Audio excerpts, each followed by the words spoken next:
Hello, this is Brian Shannon from Alpha Trends Blogspot. It's Monday, the 19th of March, 2007, and I don't know what happened in the earlier video, but it didn't have any audio with it.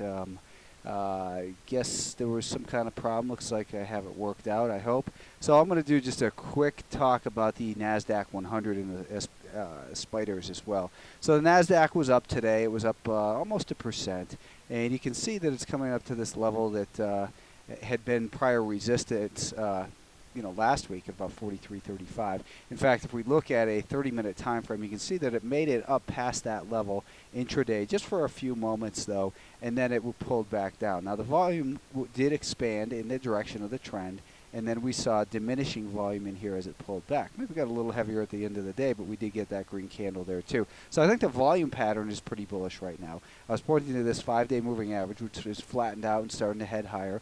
All these moving averages are heading higher, so that's good. And it looks like since this little downtrend line is broken, and the fact that we have these higher lows, as well as now a higher high today, right in here, that the intermediate term trend, and I define that as maybe the next week or two, maybe the next week actually, that the buyers seem to have gained control for now. So it looks to me like the important level of support is going to be about $43. Getting back below $43 could be a problem for the Qs, but getting back above, let's call it $43.40, and holding there for a half hour to an hour, I think we're going to get a quick move up to about $44 a share, and that $44 level is about where we have that declining 50-day moving average. So we still have to give the benefit of the doubt to the sellers, because we do have all these moving averages heading lower, and the 50-day is in a downtrend. So we want to give the benefit of the doubt to the sellers, but be mindful of the fact that there might be some good setups on the long side tomorrow,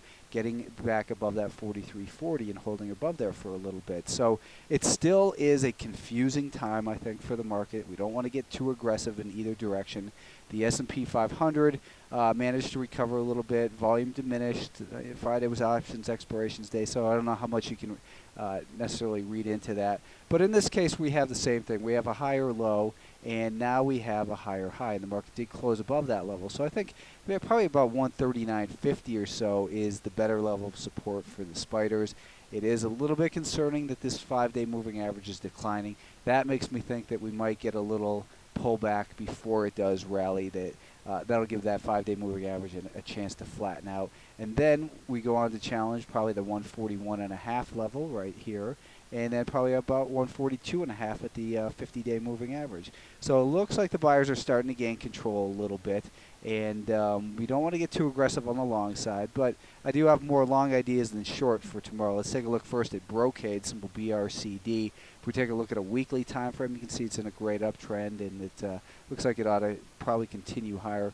Looking at a monthly time frame to try and see where's the potential for resistance here, just changing the scaling, we have these lows back in 01 where it was about $12.50 a share, but basically we have an air pocket in here. So hopefully this stock can really get moving higher and just come back up to this prior level and maybe make a quick move there. Let's see how we want to take a look at this stock. I think buying it above $9.95 is would put the buyers firmly in control. We put a stop below this afternoon's low here, put it at about 973, and our target, let's just call for now, not all the way up there, but we'll call our target $11 a share. So we'd be risking about 22 cents for the opportunity, hopefully, to make about $1.05. That's buying it above 9.95 with a stop at 9.73 and target of $11 a share. The International Stock Exchange, Securities Exchange, whatever they call it, ISE, looks like it's coming. It's had this correction. It looks like a little fake move. Now the 50-day moving average is flattened out. We've got some higher lows. Looks like it's about ready to get going here. We've got the 10-day moving average just crossing up through that 20, which is above the 50, and they're all advanced. We've still got a rising 200-day moving average the stock has been holding support at as well. So this stock could get moving higher. Here's how I think we want to play this one. Buy this one. I'd like to look for some strength above $47.25. Getting above that level, I think, is a safe bet to buy it. We could put a stop at about 46.85 in here, so that's a risk of about 40 cents. And looking for a move just to 48.50 for now. But realistically, I think that it could get it could go probably up towards 50. I don't know how quickly that could happen, but these exchange stocks do move quickly, and I want to be conservative on these price objectives because I still think that you've got to play it quickly in this market. When you get those moves, you grab them quick, or at least a good portion of it, let a little bit of it run. But it's going to have a little bit of resistance, probably at about 47.75. But that stock looks like 40 cents of risk for the opportunity to make about $1.25 or more. MKTX is the symbol for MarketAxess Holdings, and this stock broke out to a multiple-year high today, but did fail intraday. But I don't think there's reason for concern. A lot of people get concerned about these big tails on these candles. But what we have in here is we still got a pretty decent volume pattern, except for this little candle, for this little candle right here. So I think we need to see it get back above this level here. Let's say it buy it above $15.25. If it can clear back above that level, I think that we don't have to be concerned about that big volume candle move down. Once we're in it at $15.25, I think you can put your stop at about $14.98. So that would give us a risk of about 25 cents. And we'd be looking for a target in this case of about $16 a share. So 26 cents risk for the upside of about 75 cents. Makes for a decent risk-reward ratio in MarketAxess. Network Appliances, NTAP. This stock is looking like a big top to me. And like they say, the bigger the top, the bigger the drop.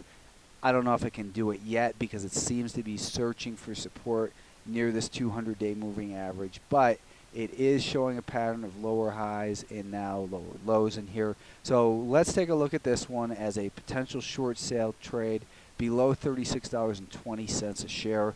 We'll put a stop pretty tight, just above today's at mid-morning high. We could put our stop there at 36.52. So that's a risk of 32 cents and a downward target 35.25. That would give us 32 cents of risk for about 95 cents of opportunity.